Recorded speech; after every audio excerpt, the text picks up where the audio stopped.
Blog Talk Radio. How you doing, folks?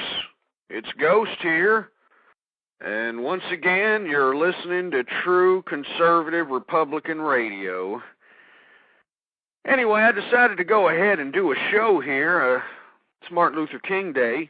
Wanted to acknowledge his contributions to our society, putting emphasis on racial equality and that sort of thing. But this past weekend, I have just been completely bombarded. I mean, completely overwhelmed with emails stating that I'm a chauvinist, obviously, because I'm Mr. Anti-Feminist. And I've gotten emails from people that claim to be conservative that are somehow saying that I'm not a real conservative. And we're going to talk about both of those issues this evening.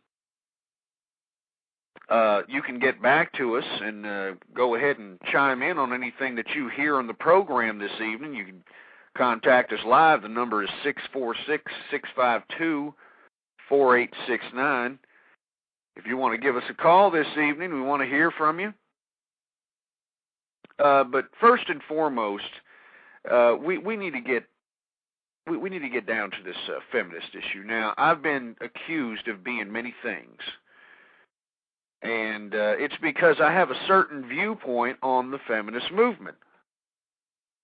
Now, I'm going to go ahead and say this one more time for everyone that's trying to misconstrue my particular beliefs, people that are trying to misinterpret my particular observations.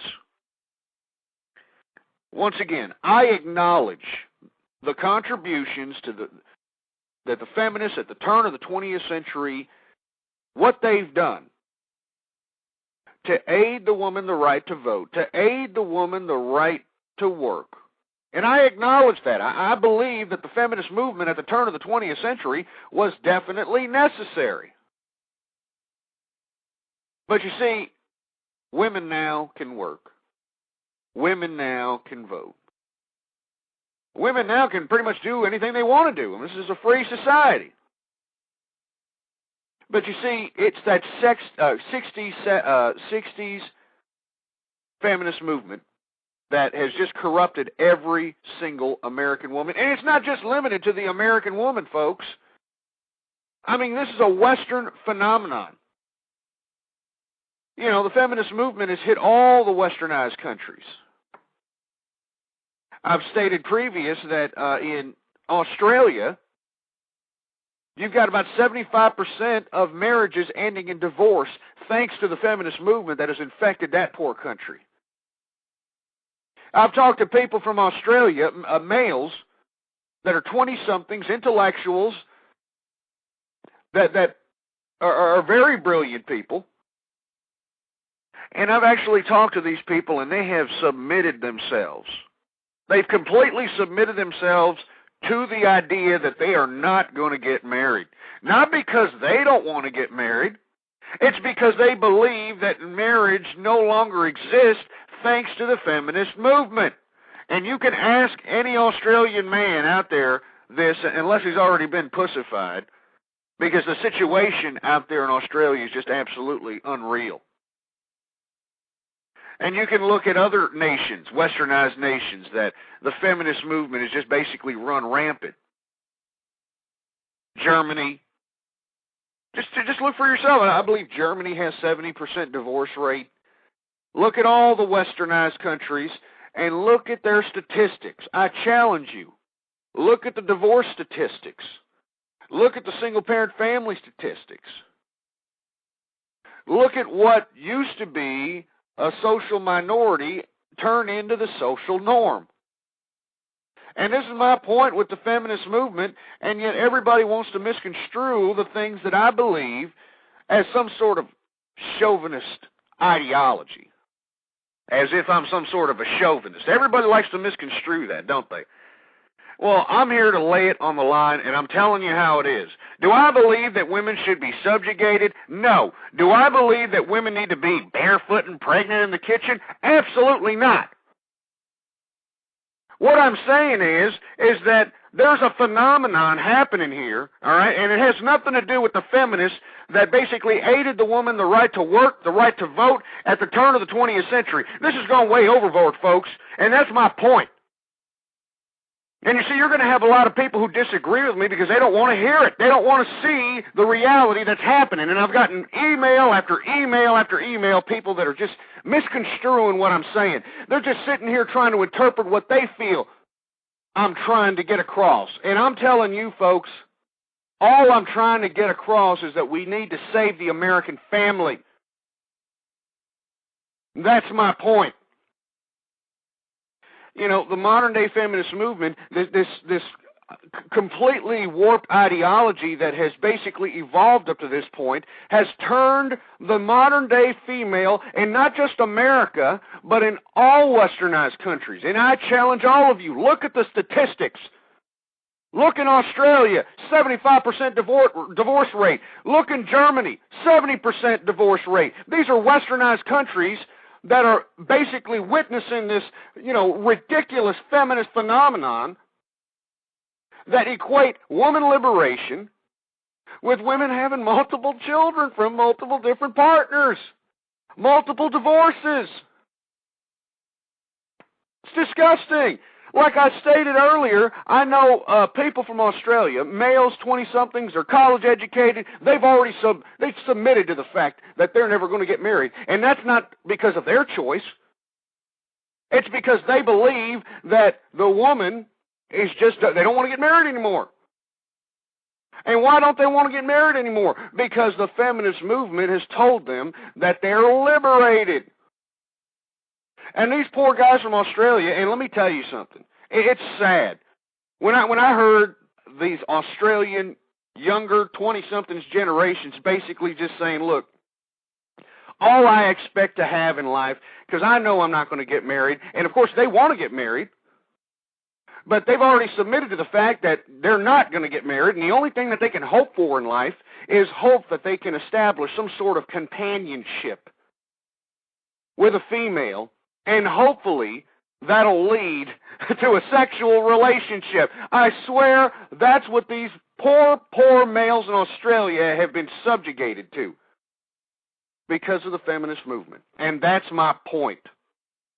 But everybody wants to misconstrue it as like I'm some sort of a male chauvinist and all this ridiculous garbage, and I'm here to set the record straight. I just feel that when a woman gets married, and a woman has children, there's a certain element of responsibility that these women need to understand. They need to instill that instinctive nurturing instinct on the child, at least during those formative development years, until they go into school. It's ridiculous. It's absolutely, utterly sickening to me that nobody wants to acknowledge this problem. That's the reason why I'm bringing up feminism. You see, in all these feminists and, these males that have been asserted the absolute pussification on their mentality, and believe me, there's a lot of them out here. They're not going to even attempt to understand what I'm talking about. They don't even want to attempt to facilitate a debate on this subject matter. I had a feller last evening who's a supposed conservative call me up and said, you know what, Ghost, you need to get a hold of yourself. You need to get a hold of yourself. Well, get a hold of myself? What are you talking about? He was trying to take the defense of these feminists that were just basically bombarding my chat room last evening. And you see, this is the mentality of the modern male, okay? And I'm telling you, the mentality of the modern male nowadays is that what they need to do is, I guess, take up for the feminist cause, because these males think that it'll win them brownie points to get in their pants. I'm serious. That's the motivation of these Nimrods that have been pussified. They don't even want to talk about the subject. All they care about is if, they treat them the right way and, kind of touch them and handle them with kid gloves, that somehow they're going to get themselves a piece. And it's absolutely sickening and disgusting. If you got an opinion, please give me a call, and I don't want to hear a bunch of yelling and a bunch of garbage, all right? If you disagree with me, or you think I'm off my rocker, or you think that I'm prehistoric, or whatever the case might be, give me a call right now and tell me why. And tell me that you are just going to completely deny the social ills that have become the social norm in society today. I'd like for you to tell me that that is okay, what is happening, the social phenomenon. That's not only happening in America, it's happening in every westernized country. 646-652-4869. And, of course, you're probably going to have a bunch of feminists call up. Oh, you chauvinist. Lizard. Oh, my God. And you know what? I usually don't have a show today. I'm trying to limit my shows to just Friday, Saturday, and Sunday, 9 p.m. Central Time. But I had to get a show out here today. I just had to do it. I mean, my integrity is being besmirched. I'm being made out to be a ridiculous guy or something, because I want to save the American family. As a matter of fact, it's not just limited to those on the left of the persuasion. You know, it's also, I got people on the right that have been absolutely pussified that are sitting over here being subjugated by this garbage. I got people that are so-called conservatives, you know, basically trying to point the finger at me and say, you know what, you're a chauvinist. Because I want to save the American family, because I am acknowledging a social phenomenon that's crippling our American family, not only our American family, but every family in the westernized world. I mean, the family was the foundation of every single civilized society. It's what made people get up in the morning and go to work for 10, 12 hours a day. It's the reason why people broke their backs, going out and working, providing for their family. It was the American family that made America successful during these world wars. It was the American family, folks, and that's what I'm trying to save. That's what I want to save, and that's what every conservative should want to save. That should be the first thing on their agenda. And as a matter of fact, I prepared a speech this evening, believe it or not. And I'm going to get to that a little later because I want to stick to this feminist thing. But I wrote a speech on what's a real conservative. Because there's a lot of people out here claiming that, you know, they're putting the conservative on their name, and yet they're going against the very principles that created the movement. You know, and this is no joke, folks. You got a lot of people out here claiming that they're conservative when they're not. You know it, and I know it. And that's all I'm saying. And we got somebody calling in, 978 area code. You're on the air. Yeah, this is Stephanie. Stephanie, are you talking about from I Got My Reason show? That's right. Well, how you doing? Fine.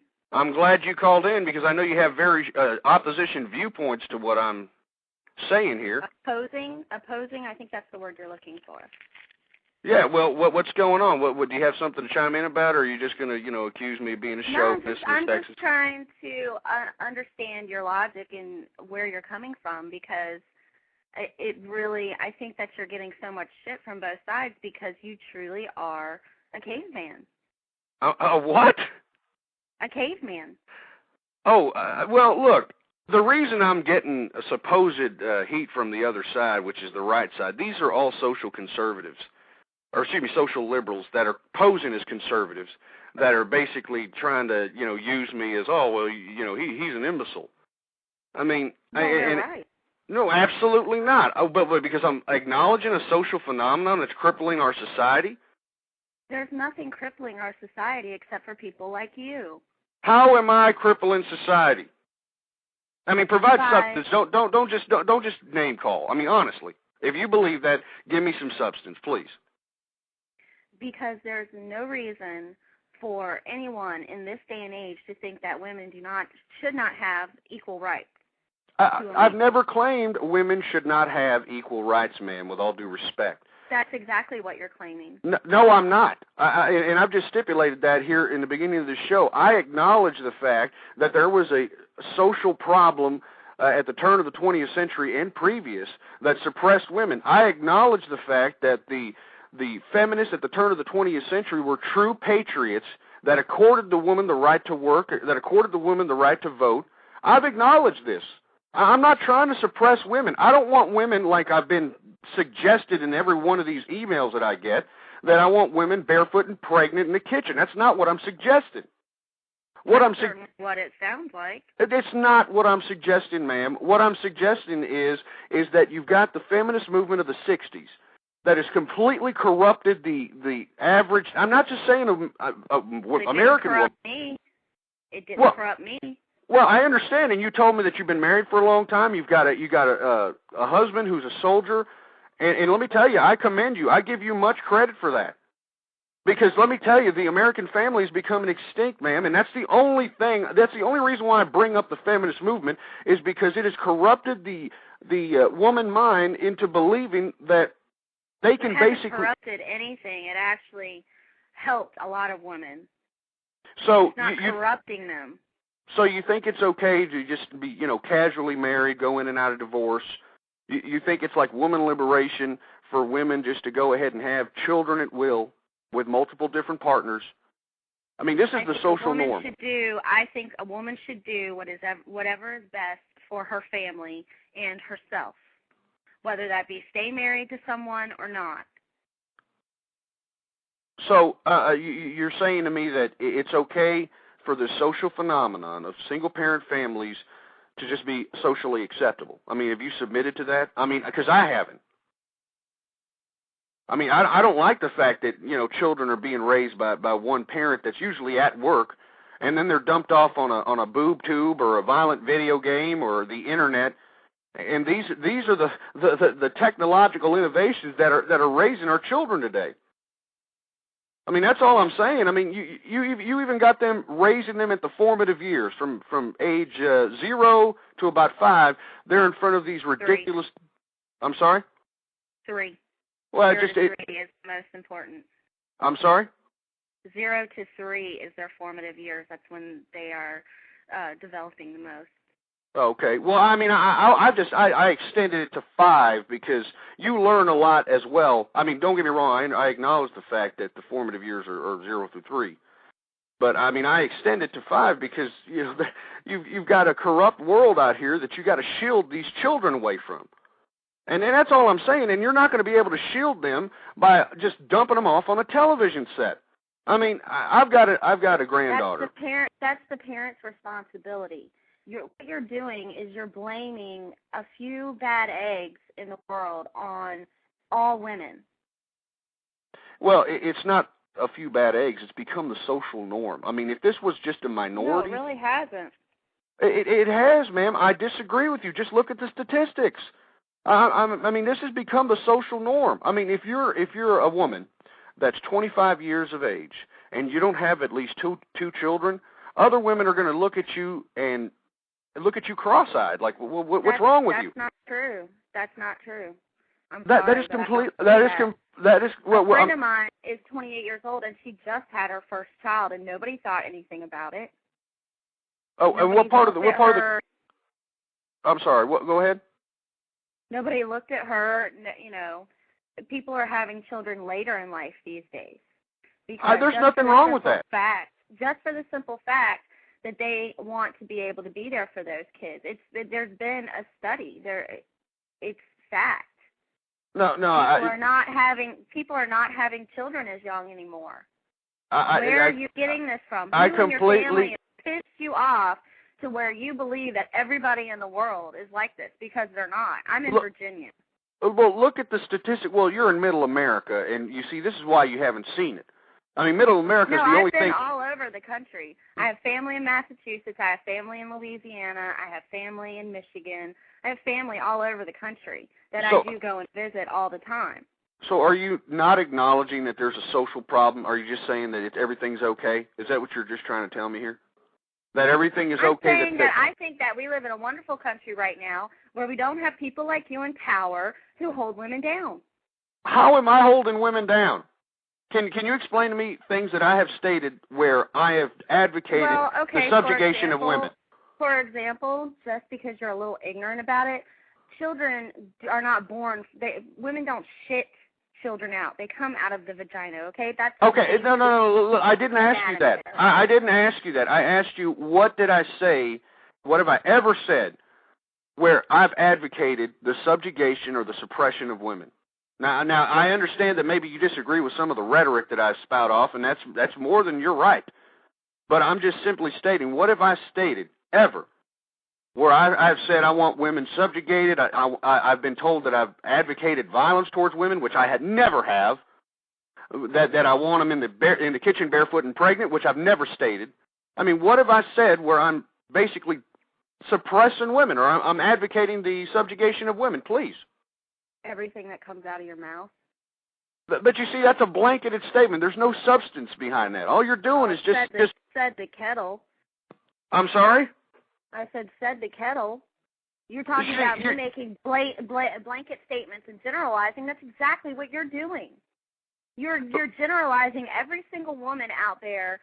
You're saying that they're going to have 5 kids, that they put them in front of the television or they put them in front of whatever. They do, ma'am. Hey, it's a social norm. It's the social norm. I have 500 friends I could show you that don't do that are more concerned about anything in their world. It's hard enough in this country for a woman to make it, and then there's people like you who turn around and say they get exactly what they deserve. That's not right. That's why people from both sides of the fence think you're a nutball. Well, I am not a nutball, okay? I'm just acknowledging the social ills of society, and everybody just wants to turn a blind eye to it. I mean, the statistics prove you wrong, ma'am. And, of course, you hung up because you don't want to debate anymore. And I don't blame you. But, since we're on this subject matter, because, I have been taking a lot of heat, I've been taking a lot of heat, not only from people of the left, but people that are so-called conservative. And I'm going to go ahead and give a little speech that I wrote about the conservatives, because I have a lot of conservative people that don't come into this chat room, that just listen to me via another source. And I thank them for faithfully listening. I thank them for continuing the conservative fight. I thank them for all that. So here we go. It goes something like this. And then this is to all the conservatives, the true conservatives out there. My fellow conservatives worldwide, we are witnessing the systematic dismantling of the conservative movement before our very eyes. The conservative label has been hijacked by those who are in direct contradiction of what the movement was intended. These same individuals who've hijacked the conservative label have redefined the principles, changed the direction, and crippled the foundation of our very movement. These same Trojan horses have utilized the methods of agitation ranging from the spread of logical fallacies to reverse psychology with one goal in mind: social liberalism. We, as true conservatives, must organize ourselves to combat this infiltration of our movement. We must not let ourselves be induced into acceptance through the propaganda that these Trojan horses utilize. We, as true conservatives, must understand that there are hidden forces who disguise themselves as fellow conservatives, which are trying to turn us against one another. And much to my disdain, they have been successful at doing just that. The conservative movement is not political, but rather a social value system that personifies integrity, liberty, and family. And these Trojan horses that claim to be conservative have correlated the conservative label with political rhetoric. To call yourself a conservative, you must faithfully believe in the following: Conservatives believe that there is a God regardless of your religious beliefs. Conservatives believe that marriage is the most sacred of all traditions between a man and a woman. And such liberal concepts such as divorce, adultery, and open sexual perversion cannot and should not be tolerated as a social norm in any society. Conservatives believe that the family is the foundation of every society and that broken families are a social ill that should not be accepted as the social norm. Conservatives believe that all men should pledge an unconditional oath to their families and country. Conservatives believe that females should be respected and loved based on their character and loyalty, not based on their sexuality or social exploitation of their gender. Conservatives believe that abortion is the purest form of murder and should not be tolerated, period. Conservatives believe that females and males who have multiple children from multiple different partners is a social ill and should not be tolerated as the social norm. Conservatives believe that children should be raised in a two-parent home and should be shielded from predators and propaganda that will corrupt their developing minds. The youth is our precious resource for perpetuating conservative values, and they should be commended and embraced whenever faithfully following this value system. Conservatives believe that we must abide by the laws of the land unless the laws infringe or suppress our value system. Conservatives believe in racial equality. Conservatives believe that remember this, conservatives believe that open homosexuality and lesbianism should not be tolerated as the social norm in any society. These are the core principles to being a true conservative, and anyone who doesn't faithfully coincide with every one of these principles are not a conservative. We as the true conservatives must take direct action against those who use the conservative label to masquerade their true hidden agenda. These Trojan horses all must be exposed for who they are and what their true agenda is. We as the true conservative movement must demand that those who utilize the conservative label and don't abide by our principles must completely stop using the word conservative to describe themselves. The true conservatives of the world must stand up against those who are corrupting the message and changing our principles. All those who wish to join us just have to abide by our principles to be one of us. And together, we conservatives can heal the social damage caused by those who've made the social ills the social norm. I thank all those true conservative patriots who still believe in these principles, and I despise those Trojan horses who are attempting to cripple our foundation. Long live the American family and the world family, and long live the conservative movement. And that's my speech on that. That is my speech on that. So all these people that are sitting over here calling themselves conservatives and that aren't abiding by the principles I've stated previous, these are the people that need to be shown for who they are, and they need to take the conservative out of their name. All of you. And you know who you are. Some of you are listening in this chat room here. You're sitting over here, trying to utilize the conservative label when you're not conservative. On the contrary, you are embracing social liberalism. Anyway, give me a call right now.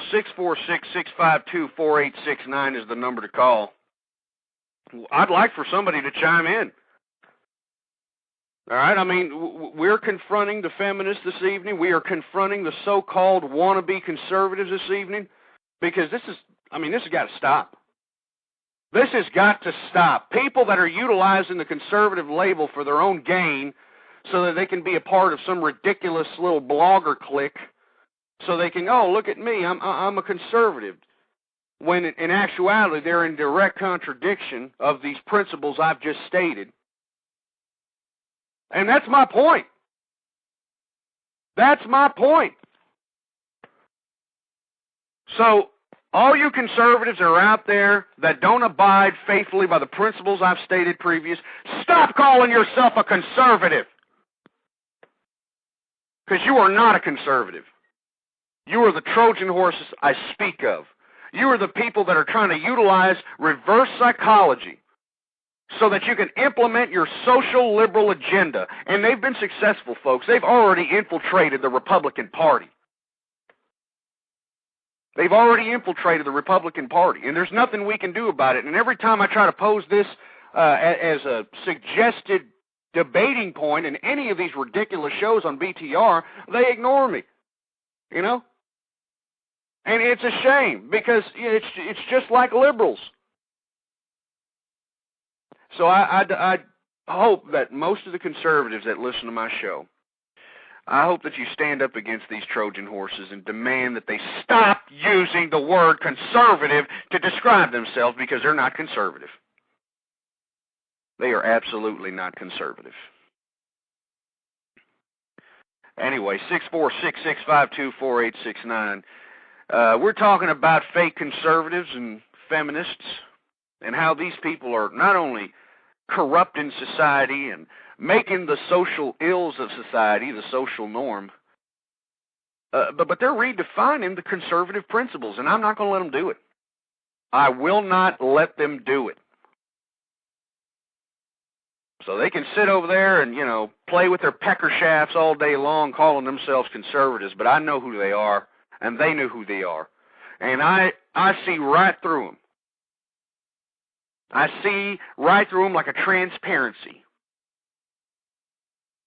And I'm going to demand every one of these, not only on BTR, I'm going everywhere. I am going to write congressmen, senators, everybody who doesn't abide by the social conservative principles. I'm going to demand that they either acknowledge us and understand that what we stand for is just saving the American family, saving the corruption of our children, saving the corruption of our society.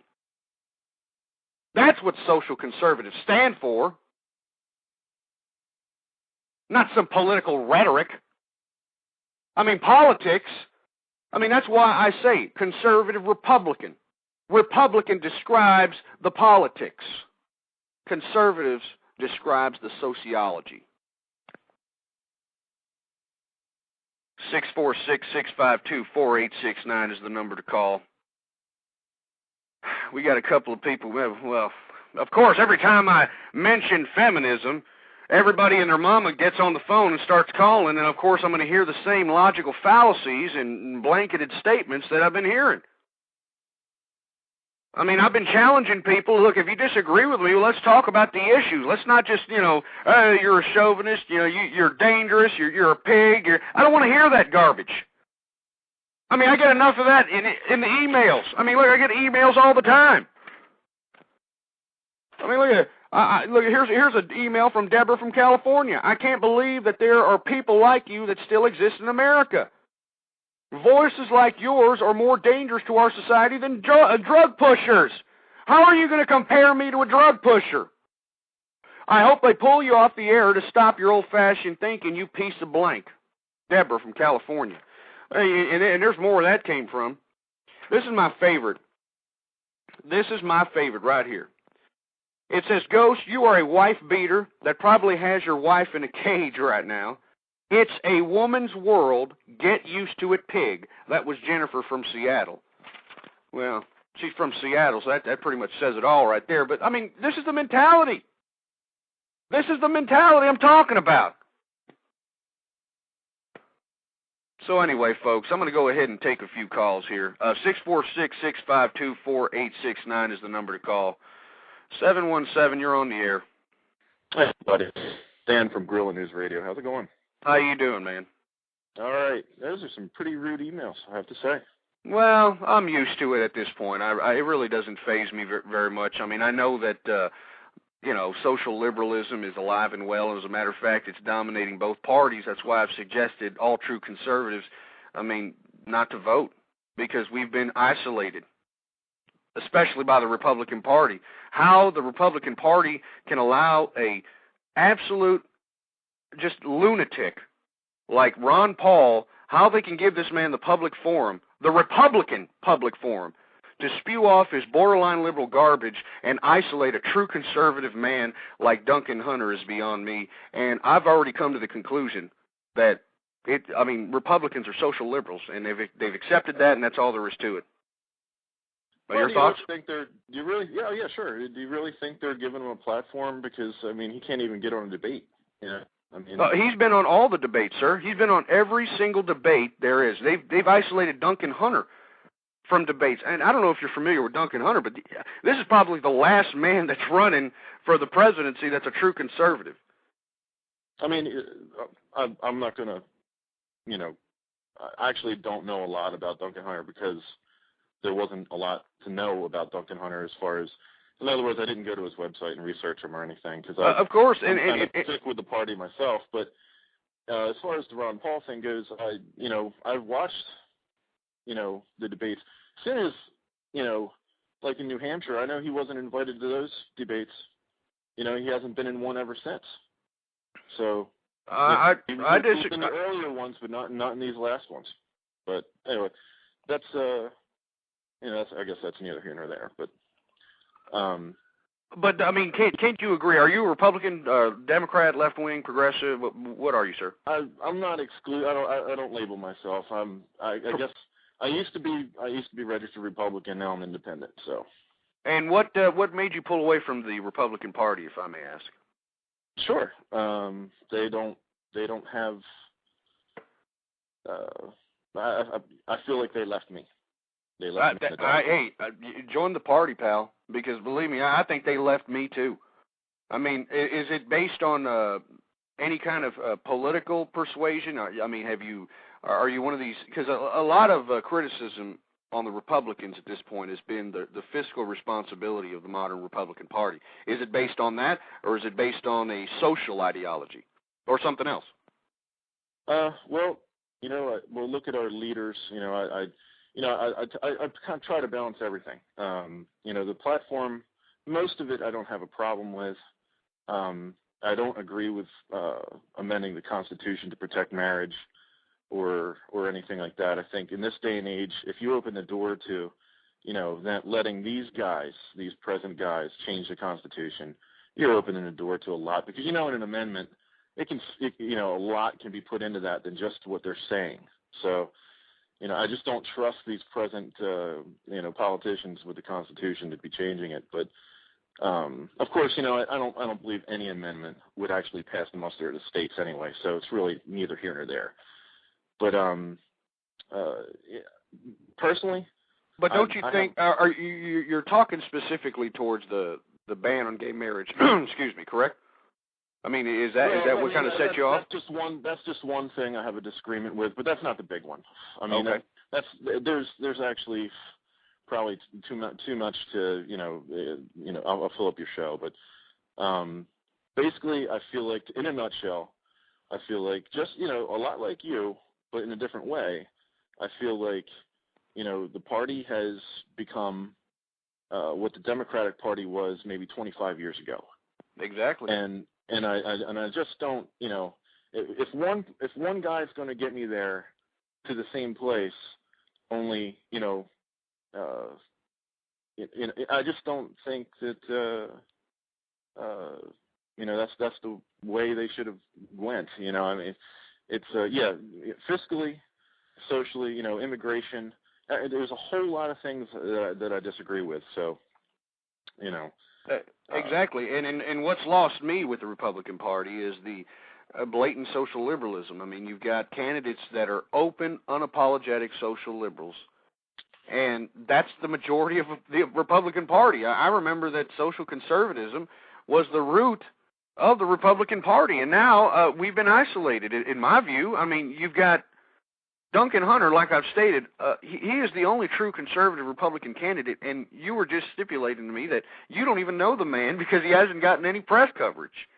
And I think I think that's a deliberate attempt at suppressing the conservative movement, in my view. And as a matter of fact, you have a lot of conservatives on BTR specifically that are claiming to be conservative that go completely against the conservative ideology or the conservative principles. And you see, this is what's getting me, and this is why, I mean, I'm not only hated by people on the left, I'm now getting garbage from people or supposedly on the right, because they know that I see right through them. I mean, these people have made it socially acceptable to go ahead and just kind of redefine the conservative principles and put a conservative label on themselves so they can sell their blog, or sell their, little political persuasion. I mean, they're disguising themselves as conservatives. Well, pundits are a dime a dozen, and that's the truth.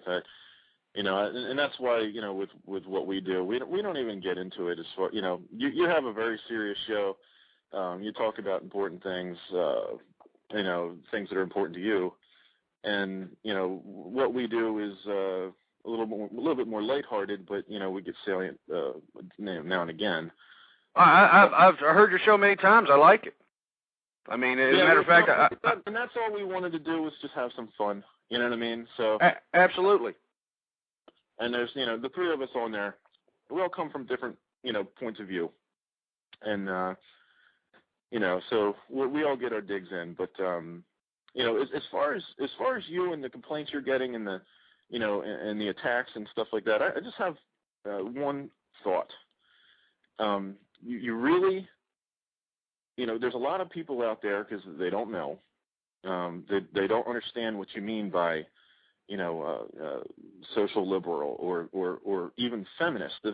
The idea that the ideas that you're trying to, convey, at least from what I've heard, that you seem to be blanketing, in other words, painting with a broad brush. Well, you know why I do that? Because it's the majority. So I think that every group is defined by their majority. And, I mean, as much as Steph, who just called in and tried to deny the fact that there's a social problem. Listen, I grew up in a very conservative home.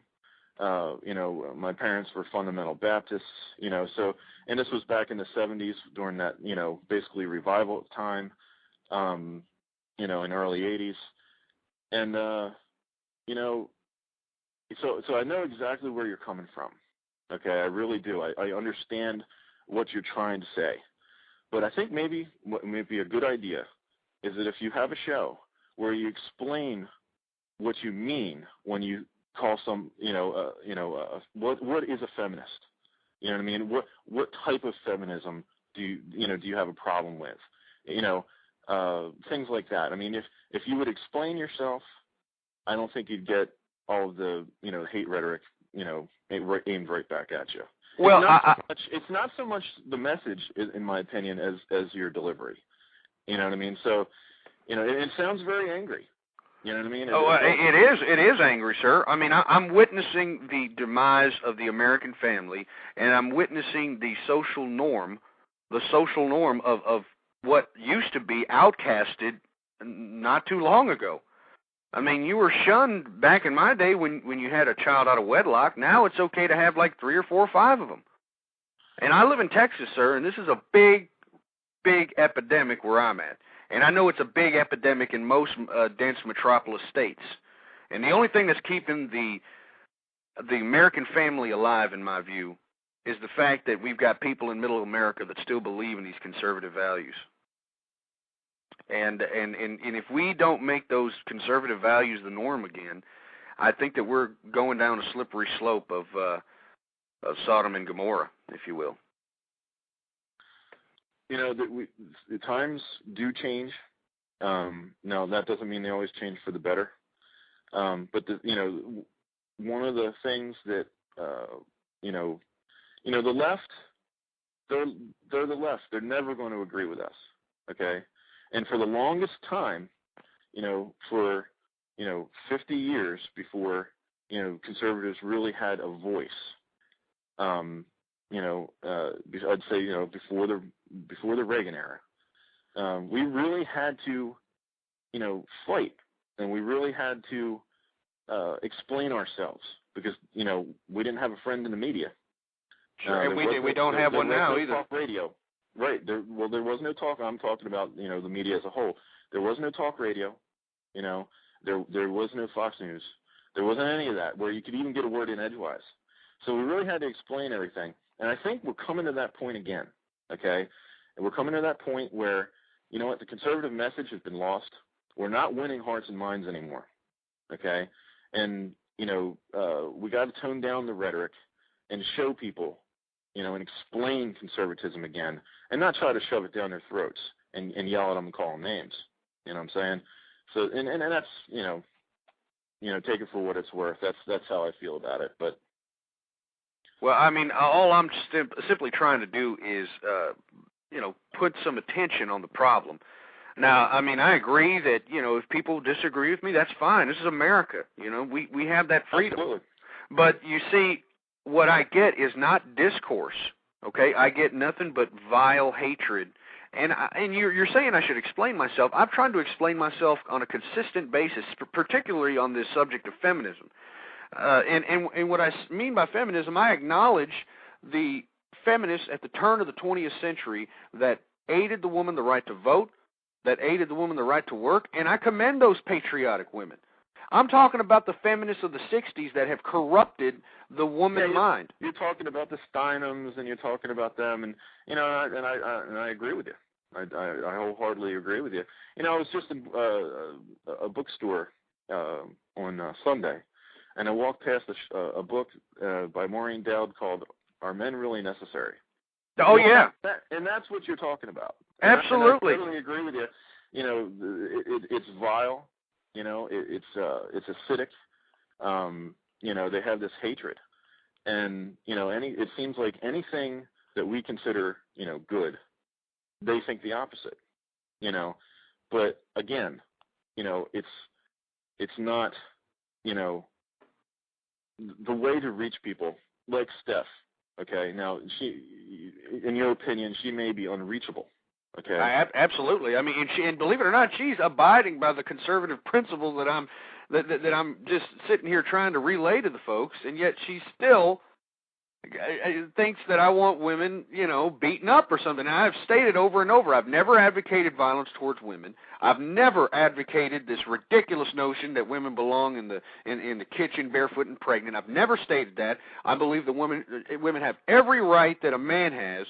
I'm just simply stating that there's a value system that comes along whenever you get married and you have a family.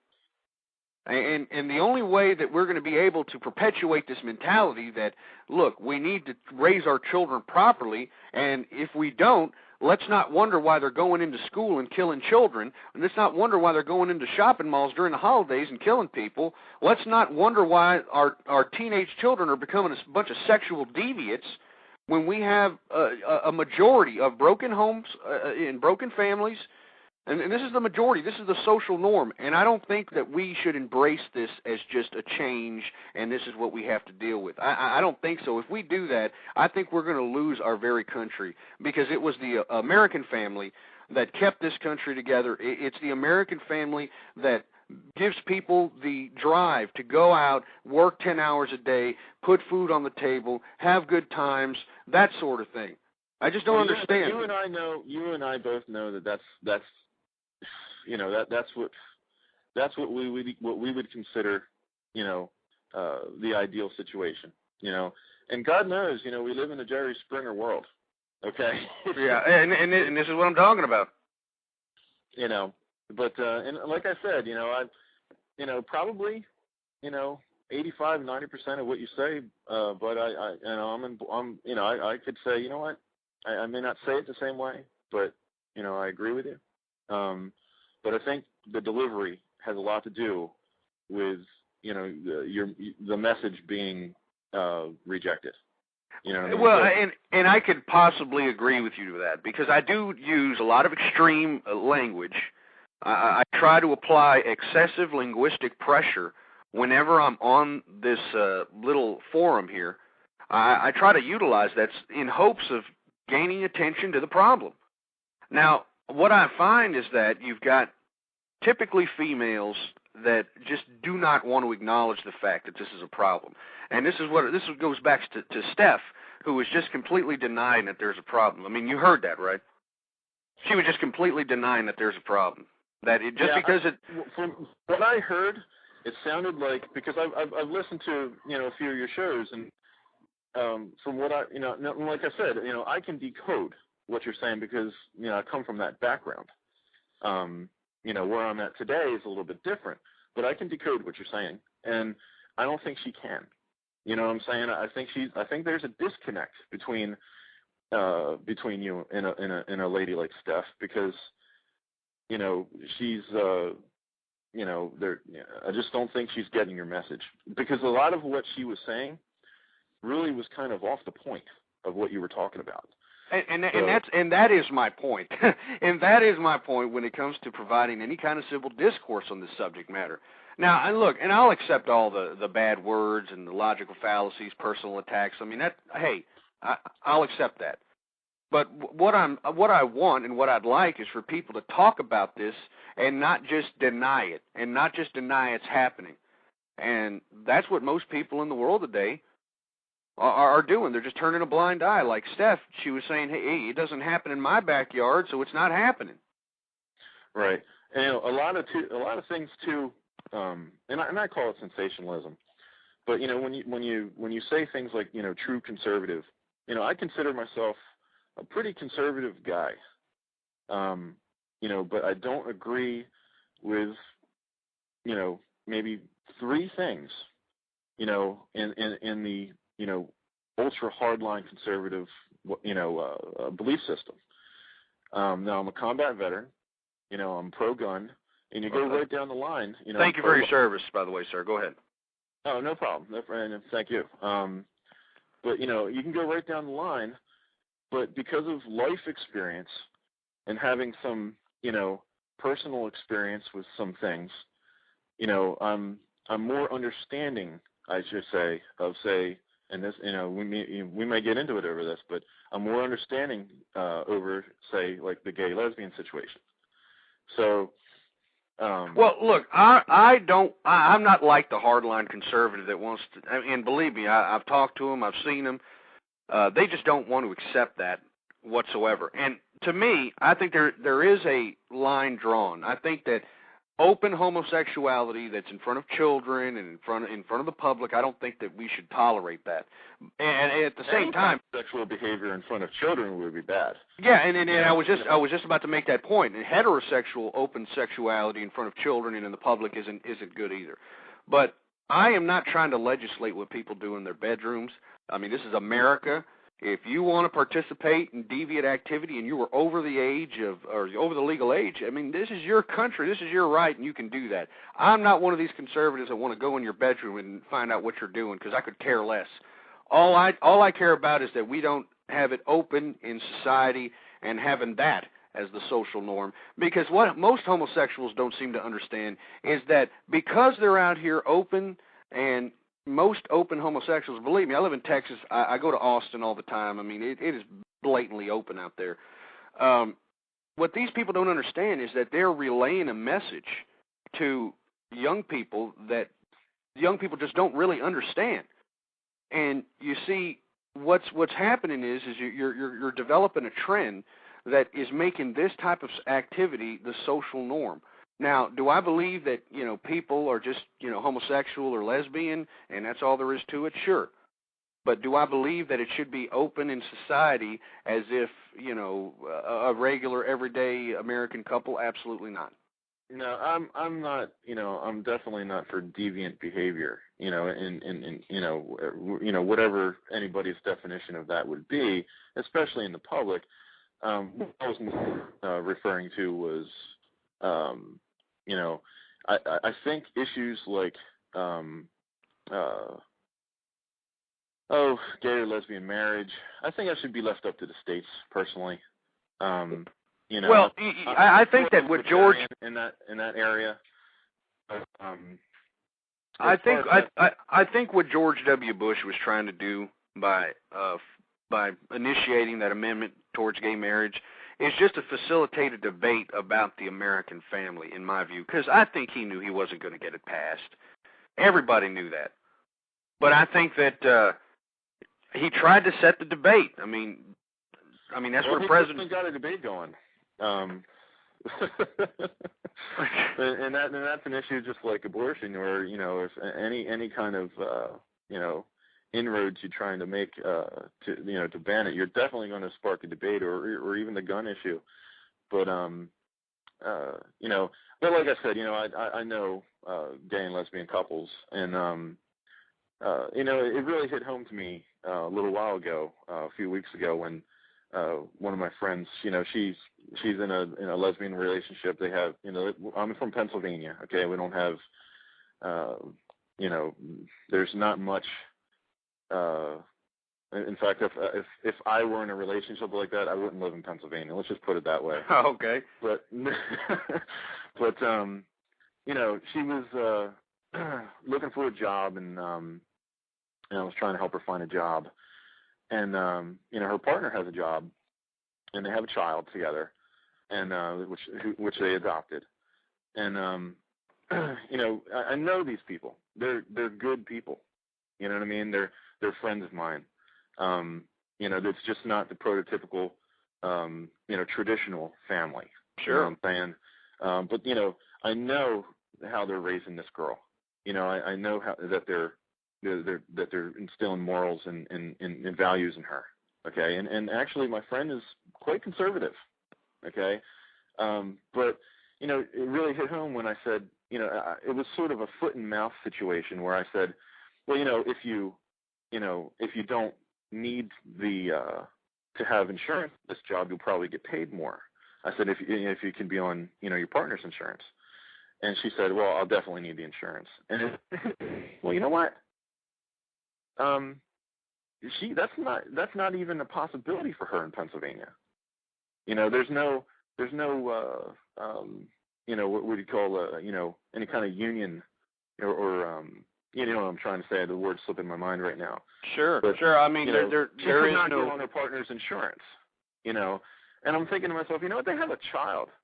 You know, and what's more important? You know what I'm saying? What's more important? Is it, you know, that child is covered, or you know, morality being imposed on this family.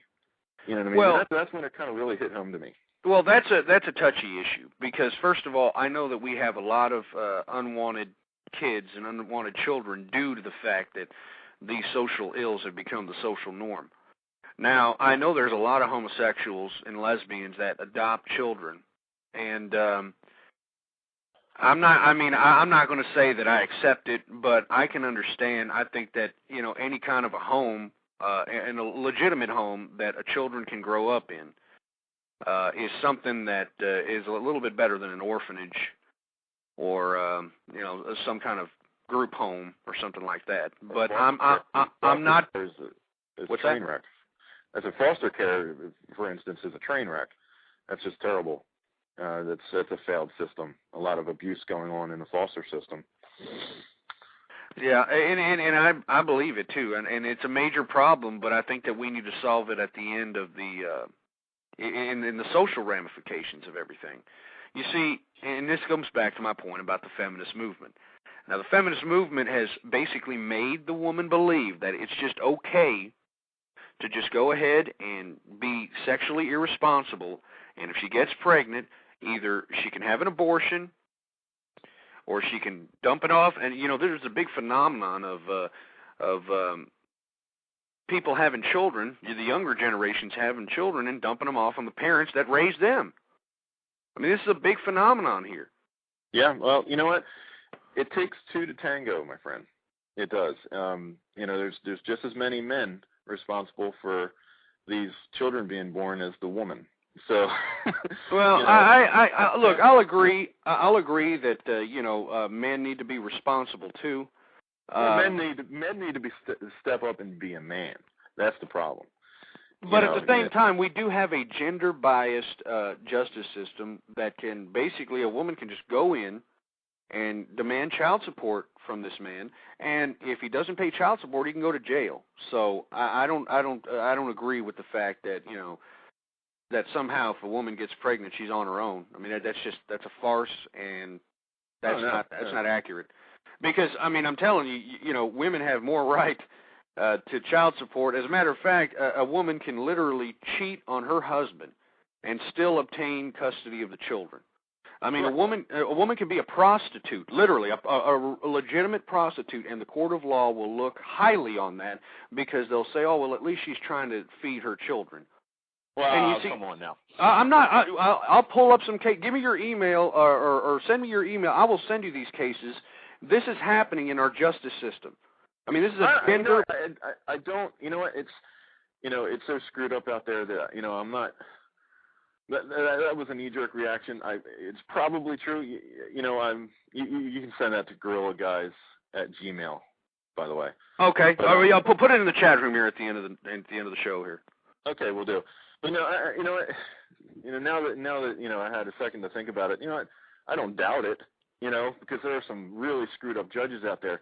Yeah, but on the whole, you know, not on the whole, I should say, but I would say, you know, when it comes to the courts and things like that, when those cases happen, okay, they get huge media attention, and you know, everybody thinks, well, that's screwed up. How could you give, you know, the kids to, you know, a prostitute when, you know, like the situation you said, instead of the father, unless the father is, you know, the pimp. You know what I mean? Yeah. I mean, this is what I'm talking about, and this is why I believe that the feminists have won. I mean, they have made a gender-biased justice system. I mean, a perfect example. You remember Deborah LaFave? I said this last night. Do you remember that broad? She was a blonde bimbo that utilized her teaching position to basically screw a little 13-year-old boy. Yeah. There's been a couple of those. Yeah, sure. Yeah. Okay. And what happened was that she got probation for this statutory rape case. Mm-hmm. And obviously that wouldn't be the same with a man. And rightfully no, like you said, that's exactly right. But you know, I agree with you. You know, whatever, you know, a man would have gotten for, you know, for doing that to a 13-year-old girl in a teaching position, that's what she should have got. But I couldn't help but think every time, you know, one of those cases come up was, you know, when I was 13, 14 years old, where were those teachers? Well, I mean, you know what? I mean, as funny as that sounds, there's just no way that I can accept a female doing that, corrupting a young man's mind like that. I mean, look, if a 13-year-old, I mean, that's 13 years old. It's not like she was, you know, messing around with like 16, 17-year-old. I mean, this is a 13-year-old kid. I mean, I don't even think he's probably hit puberty at that time. And just to underscore my point, she violated her probation recently because she was talking some sort of sexual perverted conversation with another minor who was about 14, 15, something like that. And there was it was all over MSNBC about 2 or 3 weeks ago. Yeah. And the hearing was on there, and I was expecting the judge to throw this ditzy, blonde-headed, ridiculous excuse for an educator in jail. But did they throw her in jail? No, absolutely not. I have seen cases where, you know, women in a teaching position have actually served some time. And rightfully so. But you see, isn't that the fundamental root of supposed feminism is equality? I mean, I don't see equality here. Actually, no. Maybe at first, under, you know, with suffrage, yes. But it's been perverted, you know, like you said, by certain people over time, and it's not equality anymore.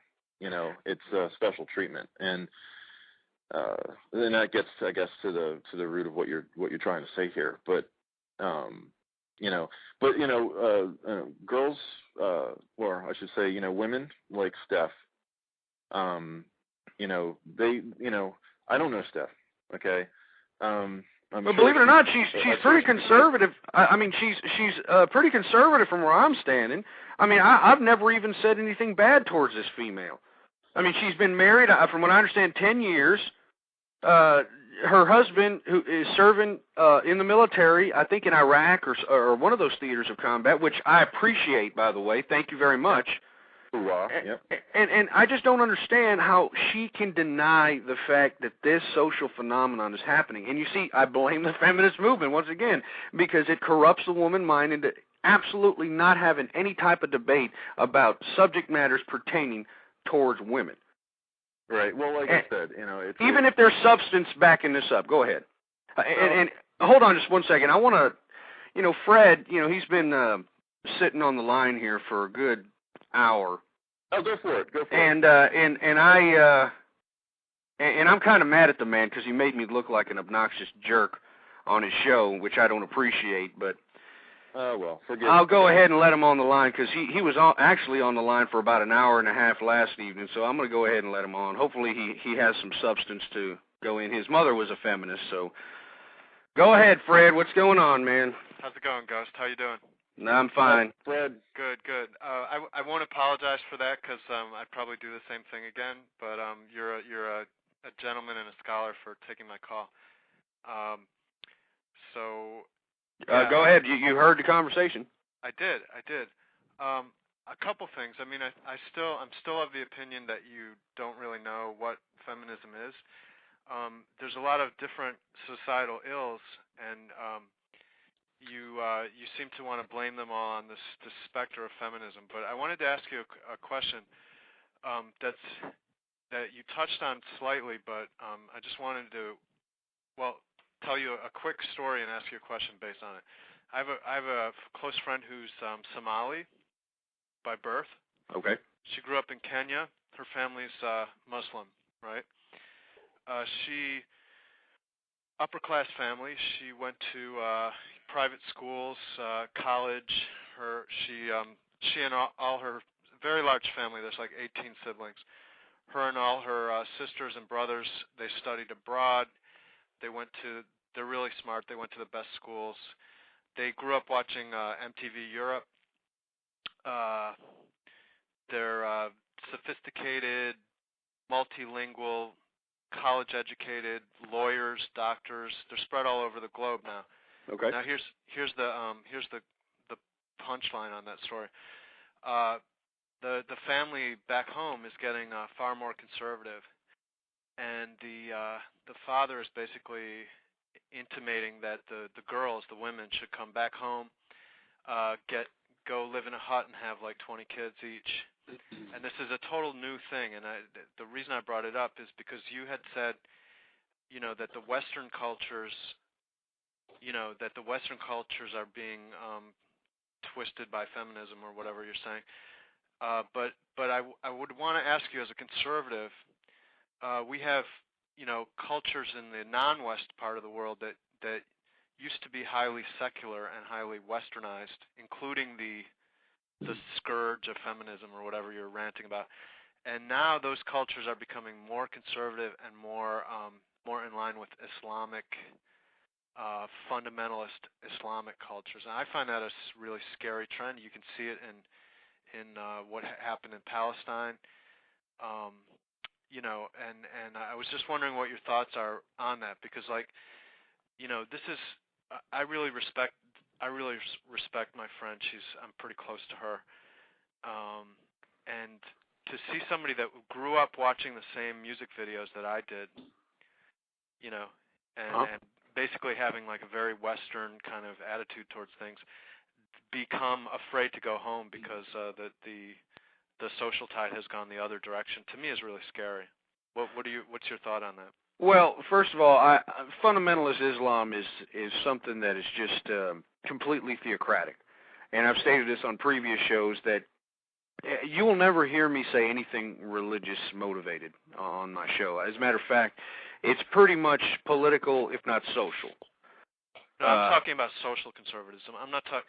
I mean, the religion sort of goes hand in hand with it in that particular culture, but these are people that probably are probably more secular than you give them credit for. So it's basically a social trend. It's basically like come back home, put on a burqa, go have a lot of kids, and do the traditional thing. But that's not based on secularism. That is obviously based on theocratic ideology. No, it's not obviously based on that. It's based on a social conservatism. Here in this country, social conservatism is based on Christian principles, family principles that you're talking about.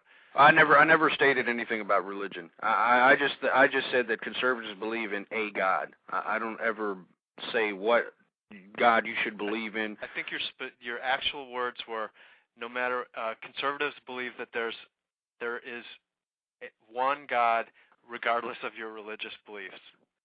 Yeah. So it's like it's like Stephen Colbert made a statement like that as parody of conservatives, where he said, "There's whether you're a Muslim, a Jew, a Christian, or anything else, there's many paths to salvation through Jesus Christ."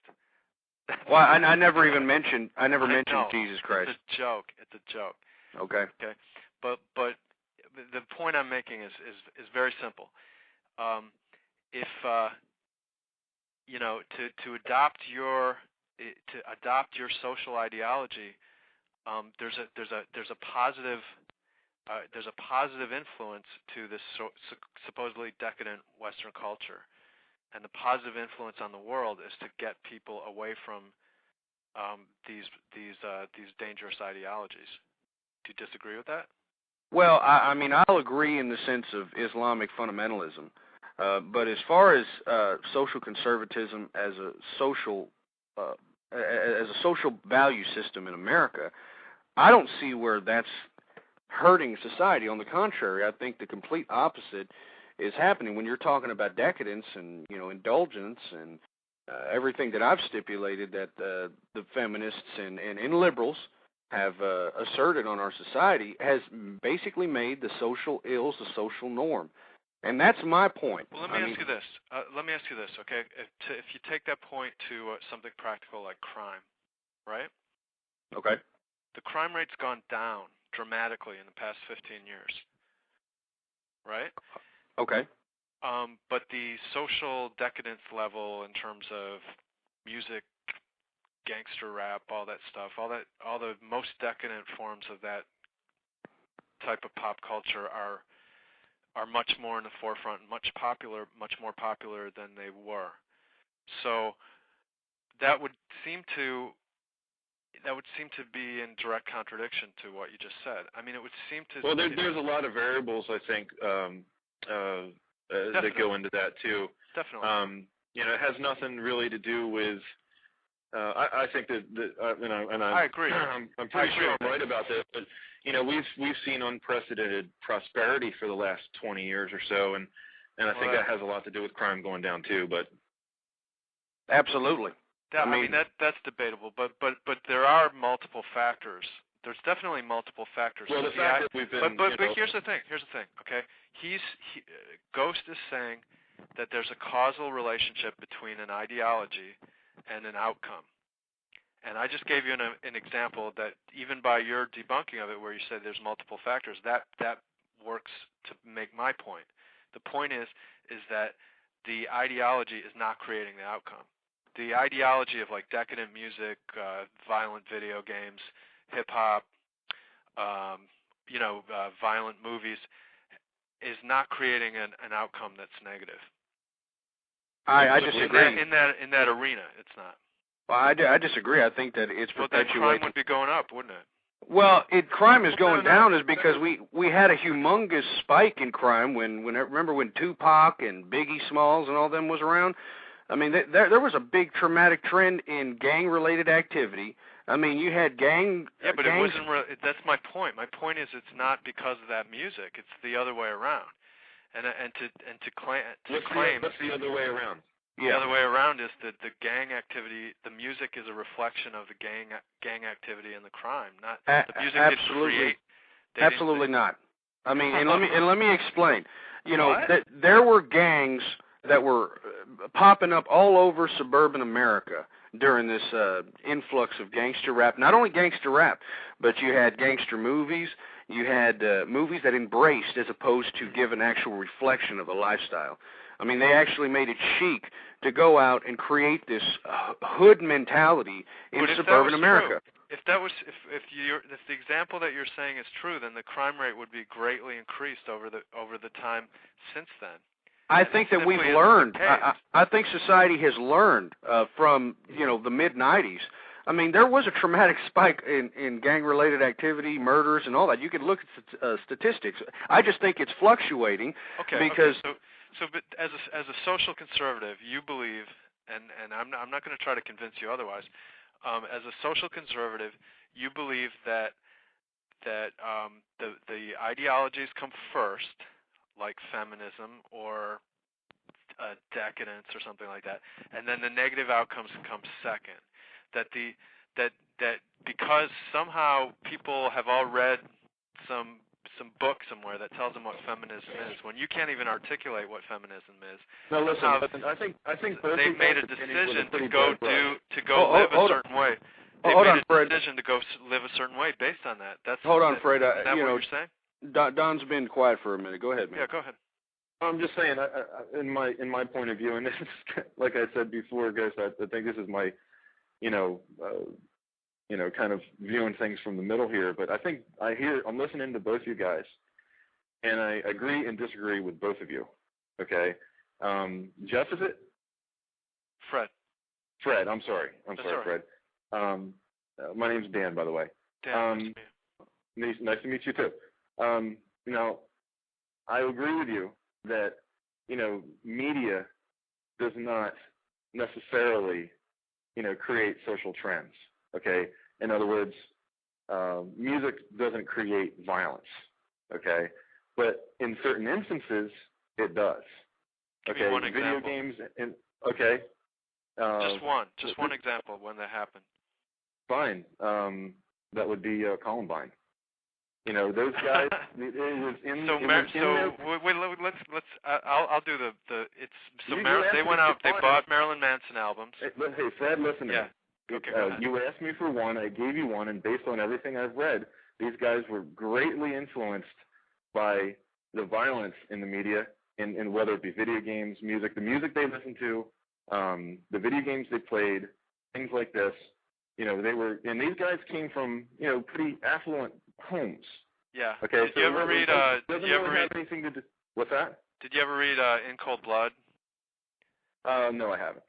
Because Marilyn Manson wasn't around back then. I think you had to listen to get your evil music. You had to listen to like Elvis or like Leadbelly or something like that. Yeah, but you didn't see the prevalence of school shootings. You didn't see the prevalence of drive-bys. That's right, Gus. But see here, Fred, there's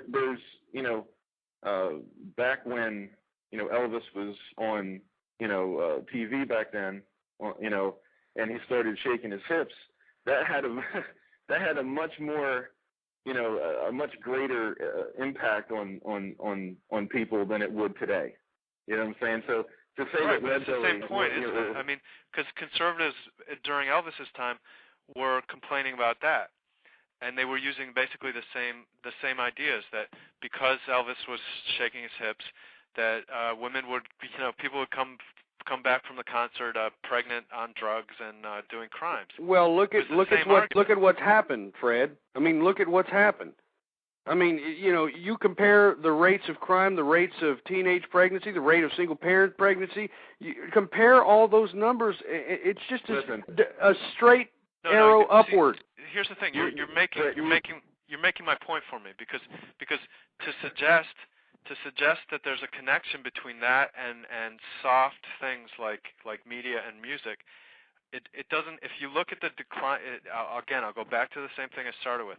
If you look at the decline of crime in the past 20 years, that breaks the trend, doesn't it? If there was a rise of crime in the 60s and 70s, and then the 80s, it sort of reached a peak, and then it fell off dramatically after that. Then it would, that to a scientific point of view, that would indicate that there's no connection between the what's happening in the music. Yeah. Again, I agreed with you, and then gave you one instance where I disagreed. here's where I'm going to disagree with you. Excuse me. You used it as an example of a causal relation that was never proven or shown in any way. It was just a speculative. Well, you can read what these kids wrote themselves. And then they wrote what? They wrote, I picked up a Marilyn Manson album today, so now I'm going to go kill people? I don't think so. Okay. What made them do it then, Fred? I mean, you explain. You seem to be the expert. Why did they do it? You're kind of taking what I say out of context. I would probably look at the families that they grew up in. I would probably look at an early. Excuse me. I'd probably. Excuse me. Hello. I'd probably look at a. Talking over me all day, Fred. No, you're not letting me finish a thought. Well, didn't you ask me? You just asked me a question, no? Well, look. But you're not letting me finish a thought. Now, you're telling me I'm wrong, but you're not letting me finish what I'm saying. Okay. Go ahead. Go ahead. 717. I agree with you. Okay. It's not just music. You're saying it's not music at all. I'm saying no. That's one of many things. Okay. It's like a 9/11 conspiracy theory, right? The 9/11 conspiracy theories, you can debunk it like a million ways, you know. And what they always say is, well, if you don't know what happened, it must be this. But if there's a list of possibilities of what happened, the government doing it is like 1,005 on that list. So if I was going to consider the reasons why a young man or woman would murder multiple people, the music thing would be like 500th on the list. The first thing would be like sexual abuse, you know, or physical abuse in the home. That would be number. Which wasn't the case then. There was no sexual abuse or any kind of abuse. How do you know that? It's been proven, Fred. We know everything about it. You know everything that happened behind closed doors. Everything was exposed because, believe me, this was a media circus when this unfortunate incident happened, and they delved into everybody's life that was involved in this, even the victims. There are people. I'm not going to tell you that. There are people that are still collecting money from priests that they were molested by in like the 50s. You see, you're all over the place, Fred. I'm making a simple statement. But you're all over the place. First you went for music, then to Columbine. Now you're talking about 9/11. If you think you know that every single shooter in Columbine was not sexually or physically abused, you have been sold something. That's what I'm saying. There's no way to know that unless they were caught by social services. If they lived in a wealthy semi-gated community, then nobody's going to know anything, are they? You know. Well, that's a pretty good excuse for just about everything, Fred. But you're claiming to know something that's unknowable. I'm saying I don't know one way or the other. Well, you know what's public knowledge. You know. How is it public knowledge if it's private knowledge? That makes no sense. If it's private knowledge, it can't be public knowledge, can it? Listen, buddy, listen. What you're saying is that, okay, let's get down to brass tacks here. You know, you called to talk about feminism and what goes to, and it has said about that in the past. But let me just ask you a couple questions, because we're not getting anywhere with this. Obviously.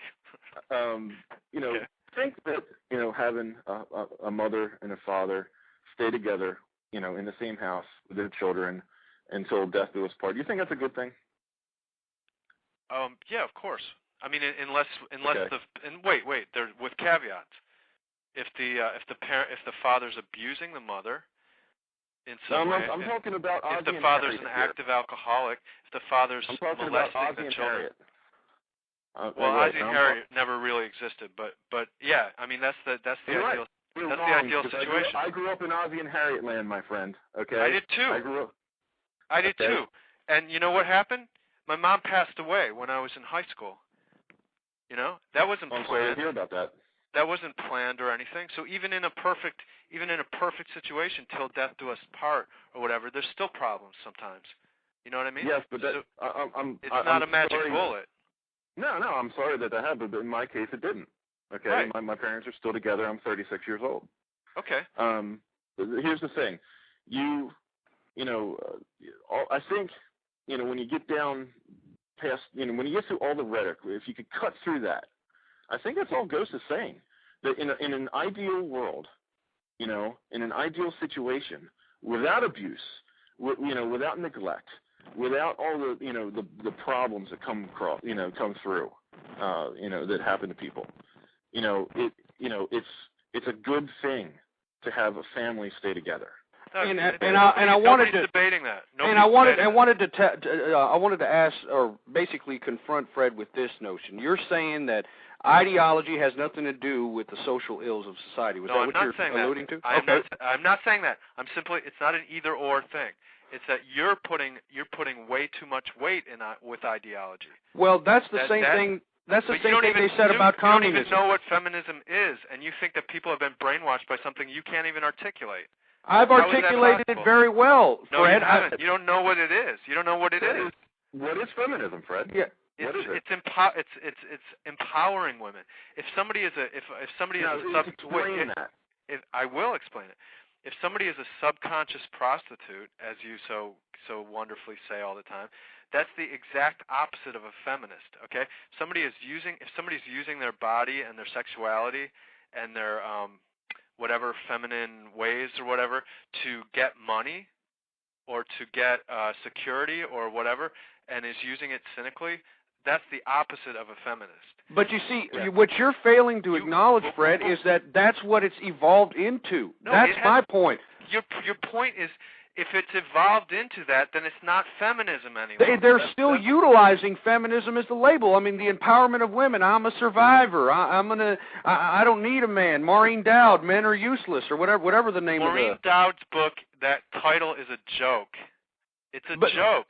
And you guys are so punch drunk from like Republican talking points that you can't even look at a book cover like that. I think you're Fred, Dan, right?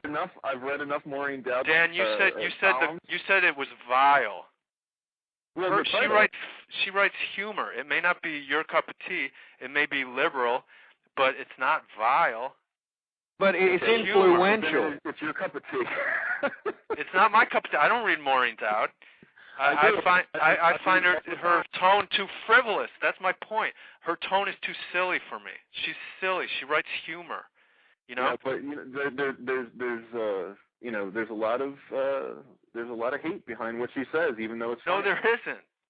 Sure there is. It's hate to you because I think you need to go back and take an English composition and rhetoric course, because it's not. When I read Maureen Dowd. I missed the mind reading course that you took, so I take people at all their right. face value. All right. Yeah. Words on a page. Words mean things. Okay. I know they do, but they usually mean what's actually there. No, that's not true, Fred. Because you see, that's the same thing you could say about communism. Oh, I mean, communism. Man, it was only words. It was only words, and look what happened. Right. I mean, can you deny that? I mean, it was only a book. It started as a book, and then it wasn't. And then what? And then what? It evolved into what?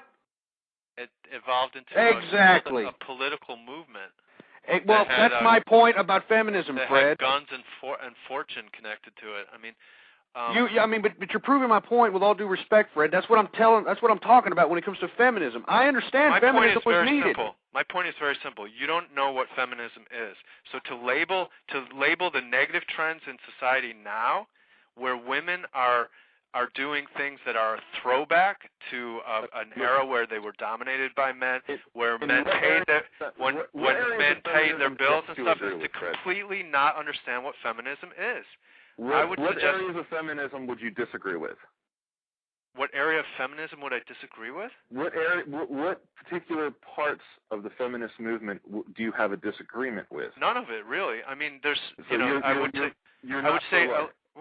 me finish. I would say that the extreme. You're not pro-life? I am pro-life. I mean, I'm pro-choice.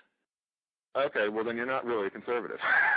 I never said I was a conservative. I'm as far from a conservative as I could be. Okay. I'm sorry you got that impression. But you see, Fred. Go ahead, 717. The only problem I have with feminism is the far left fringe of feminism, which Rush Limbaugh has made to seem like is feminism, like Andrea Dworkin, who says that like all heterosexual sex is rape. It's Okay, rape, right? Yeah. that's just some insane academic stuff. But the fact that the right wing has, found that one blurb that says that and stuck it on feminism as if that's what it's all about is ridiculous. And Fred, look, I understand. Go ahead. 717. You've been patient. I'm just saying. I now I understand. See, I made an error in not judgment, but I guess I assumed that you were calling in as a fellow conservative, and we were disagreeing on ideas of conservatism. But now that I know you're a liberal, I know why I'm kind not of a liberal. my I'm head up against the wall. But whatever. Yeah. Say the last Well, part it's liberalism. You can change the name, but it means the same thing. No, it actually doesn't. But feel free Yeah, to. it really does, Fred. With all due respect, I'm well, not with all saying due that. respect, you're ignoring what feminism means. So why wouldn't you ignore what progressive politics? You see, you're still thinking that feminism is the same as the feminists in the turn of the 20th century, No, and they want equality. I'm thinking feminism is the same as the feminism of the 60s and 70s. Feminism is the same as the TV show. As the TV show Maude, okay, as Gloria Steinem, if you actually read her, as Ms. Magazine from the 70s, if you actually read it, you will find out what feminism is. It's not that anymore. Fred, I have a confession to make. I never read Ms. Magazine. Gee, that's a shocker. Well, Hey, my mom wrote for it. Okay. I actually think of it as a badge of honor. I'm sure you do, because it's like that. Somebody that looks at ignorance as a badge of honor. I mean, you're making my point. Fred, no. Here's the thing. No, Fred, come on, man. I read Bias by Brian what's his name, Goldberg, or whatever. I read. It's a really crappy book, but I read it because I wanted to know what the other side was talking about. What they're thinking about. I've read Mein Kampf and Karl Marx's books too. That doesn't mean I have to agree with them. But that's my point, though.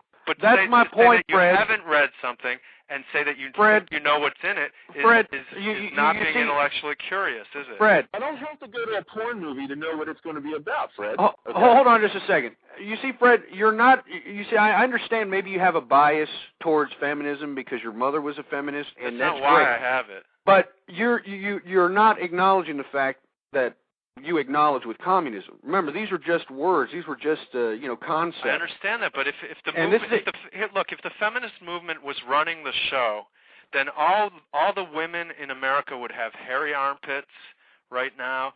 They'd all be wearing like earth tones, and and we'd all be in like encounter groups and like hitting each other with bats to soft bats to get out our aggressions. It would not be. We would be in the 70s on speed, on acid. We are not in the 70s on acid. But you're not understanding, Fred, is that it's evolved into something completely warped, man.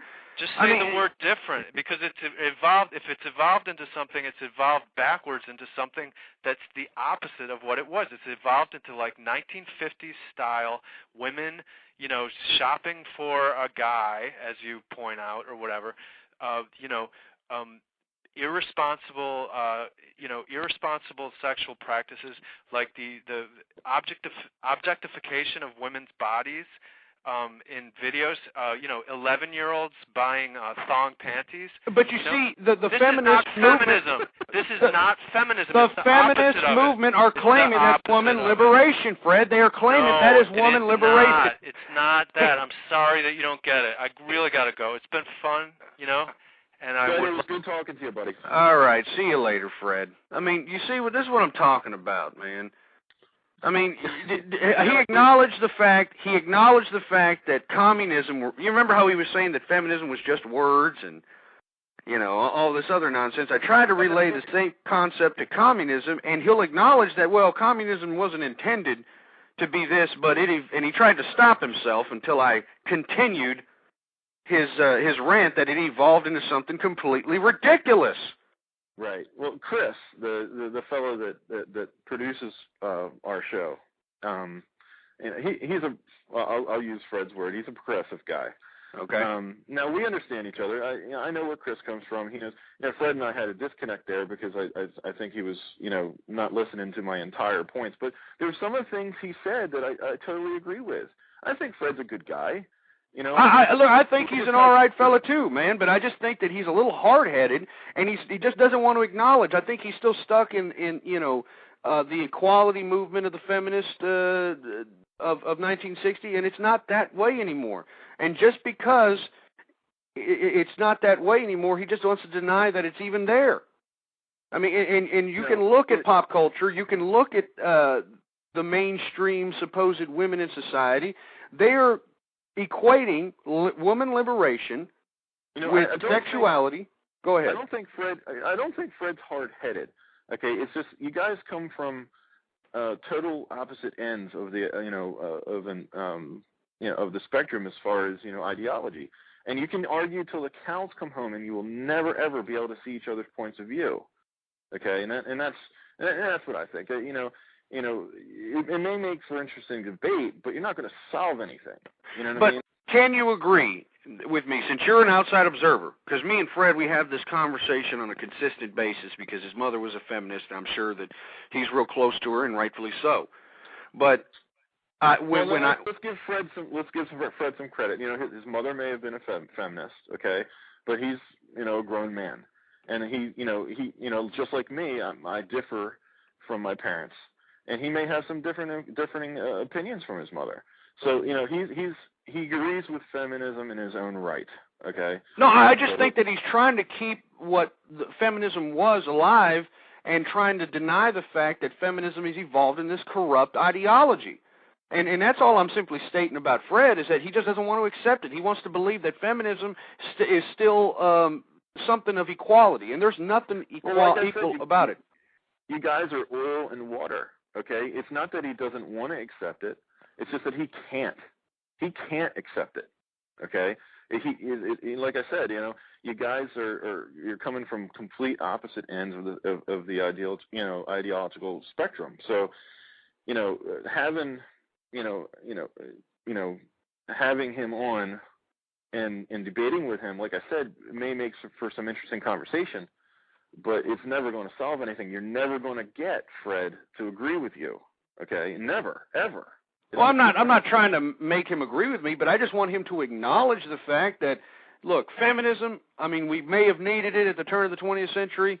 They may have utilized feminism. When I mean they, I mean females utilize feminism to facilitate equality in society, but it's gone way overboard, and that's my point. Every time it wasn't called feminism; it was called suffrage.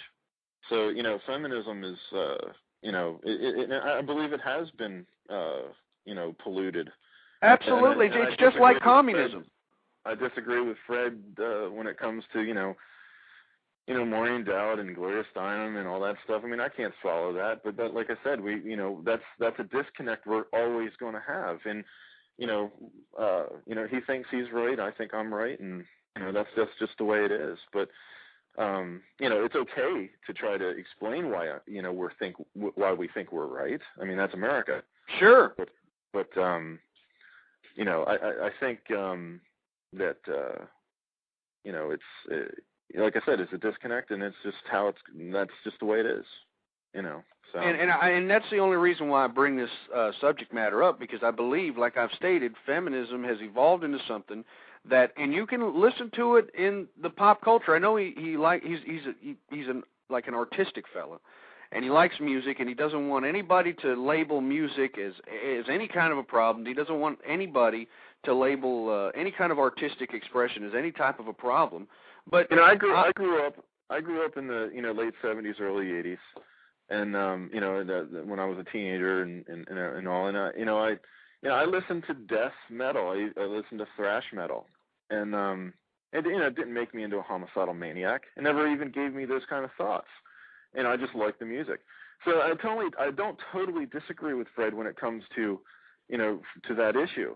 But I utilize pop culture as an example of the mentality of the modern day female. I mean, look at Beyonce Knowles, and I know that Fred's probably sighing right now because I've used her as an example many times, but she is a pop icon for women. She's made a lot of money off of it, and at the same time, she utilizes her being empowered as an independent woman, this and that. I mean, that's her whole music. But then at the same breath, she'll make songs like, well, you can pay my bills, you can pay my telephone bills, you can pay all my bills, and then maybe we can chill. And you see, that is what I'm talking about, man. I mean, the modern-day feminist movement, and maybe I'm taking extreme language with it, but I think that it has turned the modern-day female into a subliminal prostitute, because you've got males nowadays, and believe me, I'm an employer, and I employ a lot of 20-somethings in society, and I talk to them. I take them out to dinner and that sort of thing. It's, you got to keep your employees happy. And when we have discussions, because a lot of these guys are single, they come to dinner, or whenever I flip the bill for a big feast or something. These guys are coming in with great looking clothes and great looking. I mean, one kid had a $10,000-$15,000 watch, and I know that he's spending next week's cash on that sort of thing. I mean, they're getting $40,000-$50,000 cars. You man. What's that? I gotta come to Texas and work for you. Well, I know for a fact that he is not paying that off of the salary I pay him, because I mean that is an expensive watch. I mean, but then I ask him, why are you buying this stuff, man? Do you have like a materialistic need that you're trying to fulfill? And he goes, no, it attracts women. It attracts women. I mean, and this is my point. Hey, some guys buy a $15,000 watch, other guys brush their teeth. You know what I'm saying?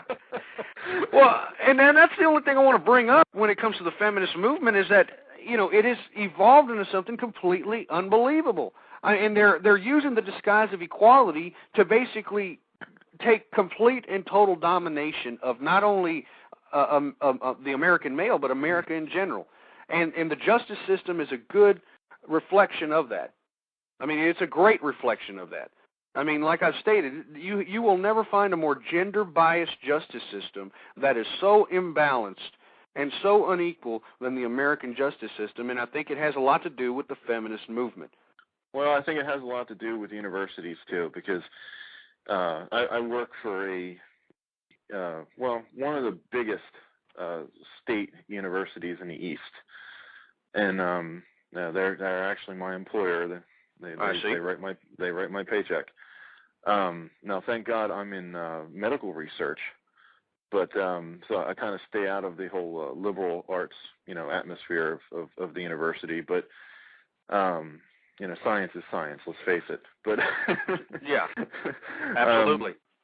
But at the same time, I see what is being taught, and I see what's being turned out. And, this has been going on for a long time. And that's why you have judges in the justice system. Like I said, broad brushstrokes, right? It's not the justice system, it's judges. And, But it's influenced through ideology, though. I mean, that's my point. Absolutely. No, the ideology begins in the education system. It does. Well, actually, it begins at home. And then, you either accept what your parents tell you or you don't, or you go to school and it's exactly what your parents taught you, or it's completely different. And you either, go with one or go with the other. But, I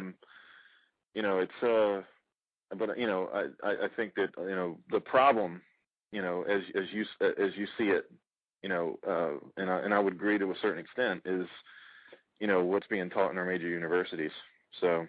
And not only the major universities, it's in public school, too. I mean, I think that feminists and liberals have infiltrated the public education system to the point where they're the people that write the textbooks. That's why they're so supposedly politically correct. They've infiltrated the school boards, the teachers union. I mean, it's just unbelievably liberal and feminist. I mean, it's just unbelievable. And I think that government-funded bureaucracy is what's perpetuating the things that you see today. At least in the public school system, it's on the local level, and the people of a community can have some sway, at least over a school board. Well, not really. I mean, I know in my own community, there was some outrage over a certain. Over the content of a certain textbook. We won't get into it because that's an entirely different discussion. But that we actually had shot down, because I live in Lancaster County, Pennsylvania, which is a very Republican and conservative community, and home of the Pennsylvania Dutch country. But, Absolutely. it's a great part of the country, people, if you've never been to Lancaster County, Pennsylvania. But, and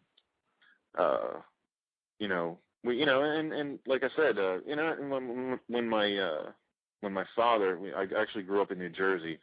When my father, moved us out here to PA, he was talking to a neighbor, and he was going to register to vote, and the neighbor knew that, and he said, if you have any aspirations of getting anything done or getting involved with anything as far as publicly, he goes, you better put an R in that box.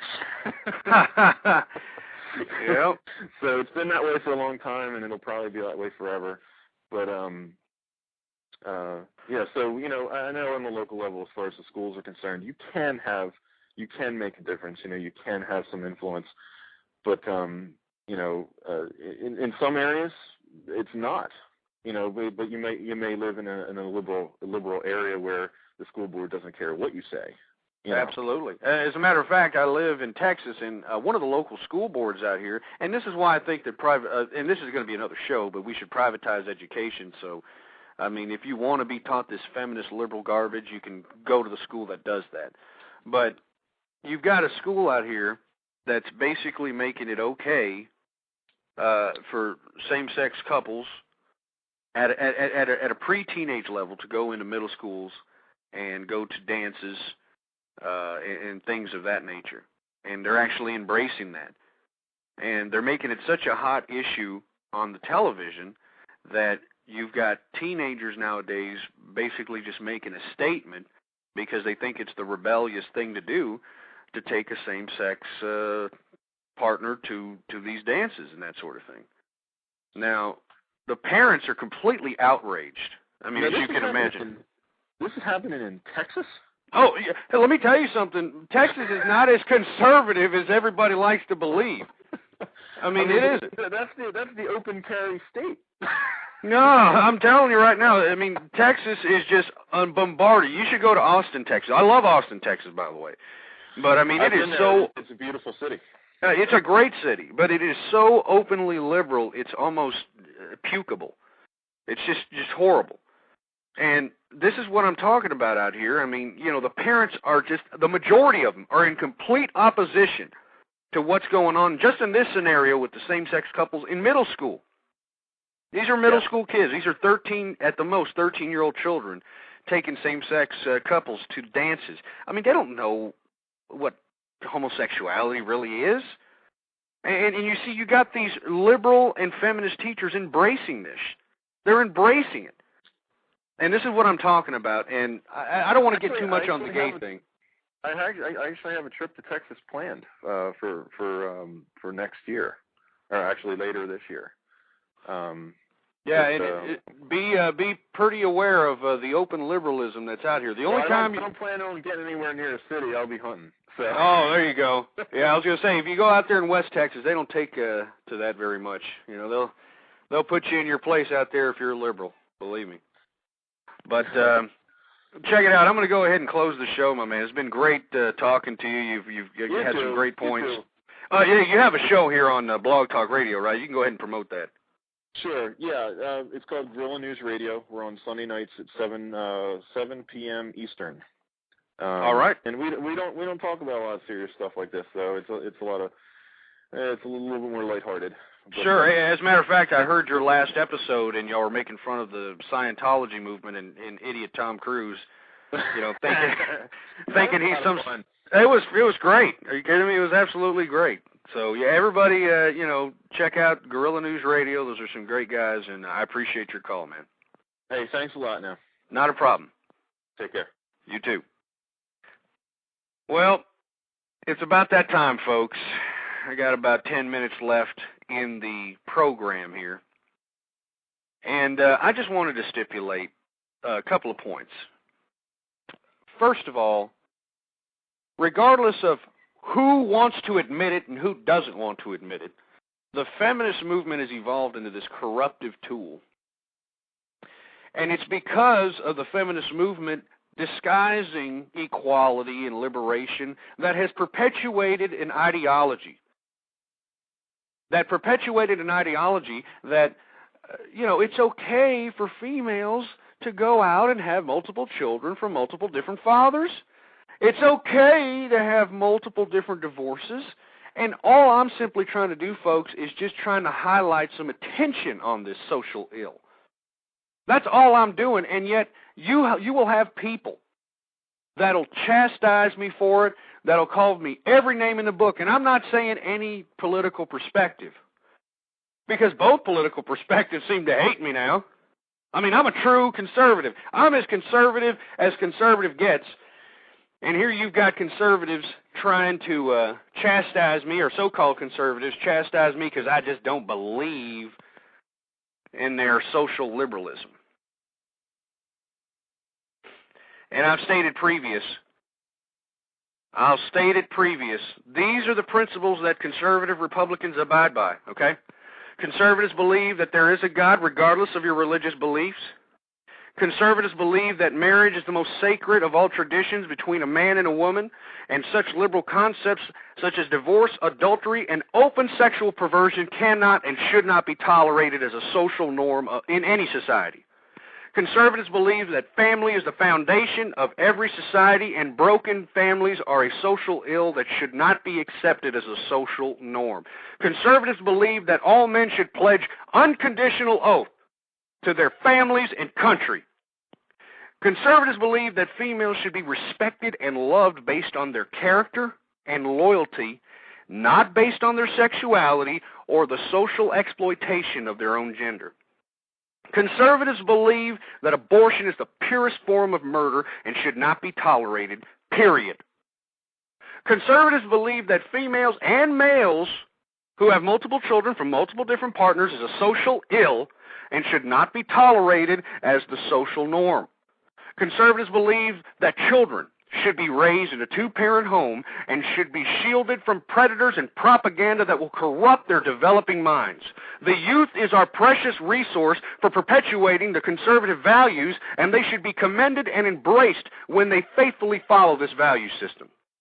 Conservatives believe that we must abide by the laws of the land unless the laws of the land infringe or suppress on our value system. Conservatives believe in racial equality. Conservatives believe that open homosexuality and lesbianism should not be tolerated as a social norm in any society. And let me tell you something, folks. If you hear people that are claiming to be conservative, and they're not obliging themselves to these principles, they're not conservative. They are not conservative. And if you're a conservative person, and you abide by these principles, and you hear somebody on BTR or anywhere, if you see politicians that call themselves conservative and don't abide by these principles, then you need to understand that this is an infiltration. These people are Trojan horses that are labeling themselves conservatives and completely contradicting the social value system that the conservatives abide by. And we need to take direct action against these people, folks. You need to call these Trojan horses out for what they are, who they are, and what their agenda is. And their agenda is social liberalism. That's right, social liberalism. And if you want to sit here and call yourself a conservative and be in contradiction to these principles, well, take the conservative out of your name. Take it out of your name. You are not a conservative. If you don't believe in the American family, get out of the conservative movement. If you think it's okay for women to go out and be Miss Liberation and shit out about 5 or 6 kids from 5 or 6 different fathers, and it's okay to go ahead and have multiple divorces, take the conservative out of your name. It's ridiculous. Absolutely disgusting. And all you people that are claiming that you're conservative and that you don't abide by these principles, then you are not a conservative. You're a social liberal. Look at yourself in the mirror and admit it. Admit it. And you got some moron in the chat room named MD Conservative, you know, sitting over here tickling his ass crack saying, oh, yeah, you're not a social conservative. Yeah, right. You're not a social conservative, you piece of trash. It's people like you that have corrupted the conservative movement. It's people like you that have turned conservative against conservative. It's people like you, MD Conservative, that embrace social liberalism. And I'm not going to take it. I am not going to take it. I'm not. I'm a social conservative, folks, and I know that I have a high contingent of social conservatives that listen to this show. I get triple-digit numbers on the live spectrum. I get triple-digit numbers on the download and the iPodcast and that sort of thing. And I know a lot of you, and I get a lot of good emails from social conservatives that understand where I'm coming from, that understand that social liberalism is a true agenda that most of these nimrods posing as conservatives are trying to infiltrate. And that's all there is to it. That is all there is to it. So all you people that are out here calling yourselves conservatives, you know, flapping your little mealy mouth gums about, oh, I'm a conservative, but, you know, I believe in abortion. Oh, no, I'm a conservative, but, you know, it's okay for women to go ahead and shit out 8 to 10 kids. It's okay. It's okay. It's not okay. All right? It is not okay. It's not okay. And that's why I had this show, because I'm calling all you so-called conservatives that are corrupting the conservative movement, I'm calling all of you out. I'm calling you all out.